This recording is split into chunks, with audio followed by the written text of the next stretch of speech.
पुरंदर विमानतळ बाधित शेतकऱ्यांची तुम्ही भेट घेतली, काय शेतकऱ्यांचं म्हणणं आहे?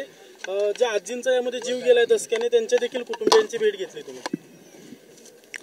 खरं तर त्यांचे कुटुंबीय आंदोलनात सहभागी झालेले होते आणि ज्या पद्धतीनं लाठीचार्ज झाला, बऱ्याच जणांचे डोके फुटले आणि ही प्रोसेस काय आज नाही 2-3 दिवसापासून चालू आहे आणि म्हणून एक मला असं वाटतं एक ताण, हृदयावर ताण येऊन या आजींचं निधन झालेलं आहे आणि याला बेसिक कारण हे विमानतळाचं जे ॲक्विजिशन आहे तेच आहे.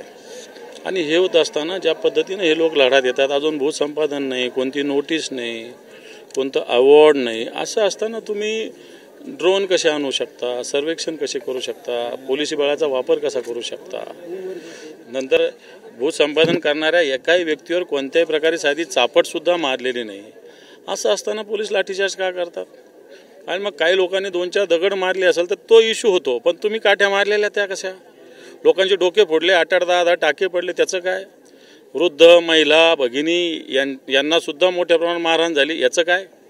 आणि म्हणून मला असं वाटतं पोलीस किंवा सरकार ज्या पद्धतीनं अन्याय करून अतिरेक करून ॲक्वायझिशनचा प्रयत्न करतो, मला वाटतं शेतकऱ्यांचा याला विरोध आहे आणि आम्ही या विरोधासोबत राहून सगळ्यात महत्त्वाचं इथं जर पाहायला गेलं जी 7,000 एकर जमीन आहे किंवा 2567 हेक्टर जमीन 67,000 शेल जमीन आहे, 85% जमीन ही बागायत आहे,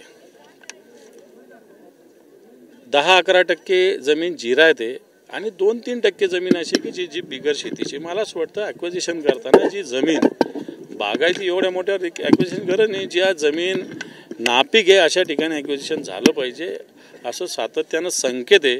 ते न पाळता अशा पद्धतीनं जर बागायती जमिनीचं ॲक्विजिशन भूसंपादन होणार असेल तर त्याला जनतेचा विरोध आहे. तुम्ही पोलिसांशी देखील बोलला, तुम्ही ग्रामस्थांशी देखील बोलला, पोलिसांची बाजू कशा पद्धतीने तुम्हाला इथे या ठिकाणी येऊन काय दिसतं? काल हे आंदोलन झाल्यानंतर शासकीय कामकाजात अडथळा आणल्याप्रकरणी 250 ते 300 लोकांवर गुन्हा दाखल आहे, तर 6 जण ताब्यात आहेत आणि जे 6 जण ताब्यात आहेत त्यांना 2 दिवसाची पोलीस कोठडी. एसपींनी तुम्हाला नेमकी काय माहिती? नाही, कोठडी दिली त्यांनी सांगितलं ना.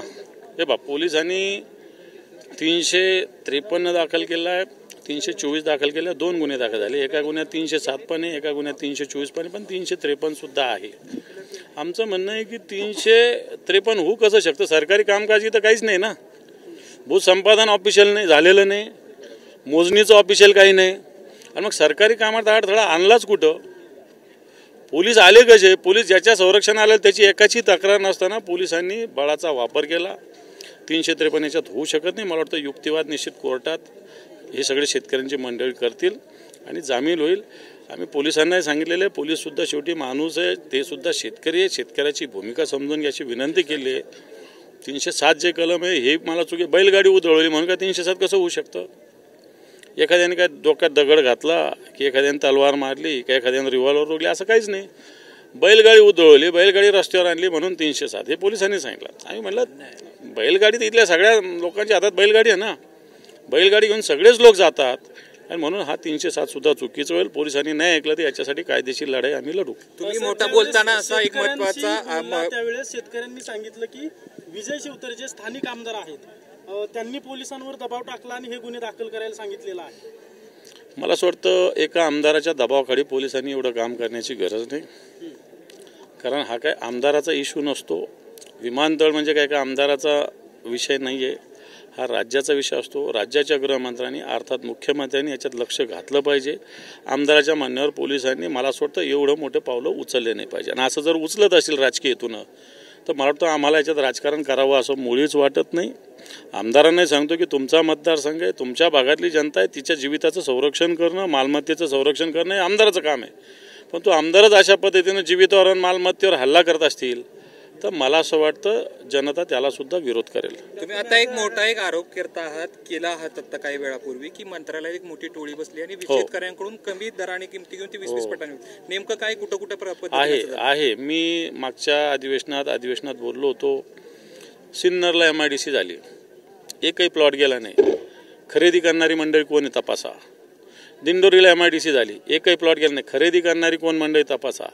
जालन्याला सिडको एक प्रोजेक्ट करतं, अजून काही झालं नाही. खरेदी करणारी मंडळी कोण बघा. आणि मला असं माझा आरोप आहे की त्याच्यातलेच काही मंडळी इकडे सुद्धा सहभागी. आता लोकांनी नाव सांगितलं, काय अग्रवाल आहे, राठी आहे, लोढा आहे, ते काही इकडचे आहेत का? इकडचे आहेत का? इकडचे नाही आहे. आणि मला वाटतं अशी लॉबी मंत्रालयात बसलेली असती, ती भूसंपादन स्वस्तात शेतकऱ्यांकडून जमिनी घेणं आणि नंतर भूसंपादन करून ऑफिशियली महागामध्ये या जमिनीचा मोबदला मिळवणं, अशा पद्धतीनं काम करणारे लोक आहेत. राज्यात काही जरी झालं तरी विजय शिवतारेंची प्रतिक्रिया येत असते. मात्र त्यांच्या मतदारसंघात एवढं मोठं आंदोलन होतंय, लोकांवर गुन्हे दाखल झालेत, शेतकरी आणि पोलिसांची चकमक झाली, तरी अजून देखील प्रतिक्रिया देत नाहीत. वाटतं याचा विचार तुम्ही केला पाहिजे. याचा विचार तुम्ही केला पाहिजे की जे काही गरज नसताना प्रतिक्रिया देत असतात, आता गरज असताना त्यांनी या भूमिकेशी तुमची सहमती का विरोध हे स्पष्ट केलं पाहिजे ना. विमानतळ तुम्हाला पाहिजे असेल तर अशा पद्धतीनं लाठीमार्च केला पाहिजे का? लोकांवर गुन्हे दाखल केले पाहिजे का? जबरदस्ती केली पाहिजे का? हे सगळं पोलीस आणि जे शेतकरी आहेत त्यांच्यात चकमक झाल्यानंतर जिल्हाधिकाऱ्यांनी स्थगिती दिली. अगोदरच काळजी घेतली पाहिजे होती प्रशासनाने. घ्यायला पाहिजे होती. प्रशासनाला याचा अंदाज यायला पाहिजे होता की जनतेच्या भावना काय, जनतेशी मला वाटतं चर्चा केली पाहिजे. ठीक आहे, 8 दिवस 15 दिवस 20 दिवस 1 महिना उशीर झाला असं फरक काय पडतो? उद्या काय लगे इथलं वाहतुकीचा प्रश्न निर्माण झाला का? विमान नाही आलं तर इथलं काही सगळं बंद पडणार आहे का? अरे इथून 50-60 किलोमीटरवर बारामती आहे, तिथं विमानतळ आहे. इथून पुणे 40 किलोमीटरवर पुणे आहे. लगे विमानतळाचं थोडी इथं लगे एकदम गरज लगेच. तुम्ही म्हणला की मुख्यमंत्र्यांना भेटू तोडगा काढू. बिलकुल मात्र तुम्ही अजितदादांची जी बारामती आहे तिथं म्हणताय की ते विमानतळ मोठं करा, यासाठी अजित पवारांची भेट घेणार आहे का? अजित पवारांच्या भेटीचा काय संबंध? अजित पवार थोडी रद्द करणारे किंवा करणार आहेत. मुख्यमंत्रीच या राज्याचे. मुख्यमंत्र्यांना भेटू, मुख्यमंत्र्याला सांगू की आम्ही बारामतीचं एक्सपान्शन करा ना, पुरंदरला गरज काय? अजित पवारांचं वक्तव्य असं आहे की गेल्या काही दिवसापासून सातत्याने शेतकरी भेटतात आहेत त्यांना. त्यांचं म्हणणं असं आहे की विमानतळ झाले, विमानतळाची पुणे जिल्ह्यामध्ये गरज आहे. काल त्यांनी असं वक्तव्य केलं होतं की स्थगिती देतोय, परंतु ती एका दिवसाची स्थगिती होती की आणखी वाढणार? या संदर्भात प्रशासनाशी तुमचं काय बोलणं झालं? नाही, माझं काही बोलणं झालेलं नाही या संदर्भात. मी फक्त आता कालचा जो लाठीमार आहे, लोक जखमी झालेले आहे, हा विषय तातडीचा होता, त्याच्यामुळे तेवढी चर्चा केली. या संदर्भात माननीय उद्धवजी ठाकरे साहेबांनी आम्हाला सूचना केलेल्या होत्या की अशा ठिकाणी भेट द्या, सगळ्या जनतेचे प्रश्न जाणून घ्या, त्याच्याविषयी सरकारशी बोला. तर आम्ही तसं बोलूया. शेवटपर्यंत उभाटा गट या शेतकऱ्यांच्या पाठीमागे उभे राहणार हे बघ, मला असं वाटतं आम्ही पहिल्यापासून आहे याला राजकीय वळण देऊ नये. मी फक्त आमचाच पक्ष राहावा असं नाही, सगळ्या पक्षांनी याच्यासोबत येऊ असं मी सगळ्यांना विनंती करेल. हा राजकीय अभिनिवेश नाही, या भागातील शेतकऱ्यांचा प्रश्न आहे. याला पक्षीय राजकारण न करता मला वाटतं जे काही याच्यात या भागातील शेतकरी भूमिका घेतील त्याच्यासोबत आम्ही राहू.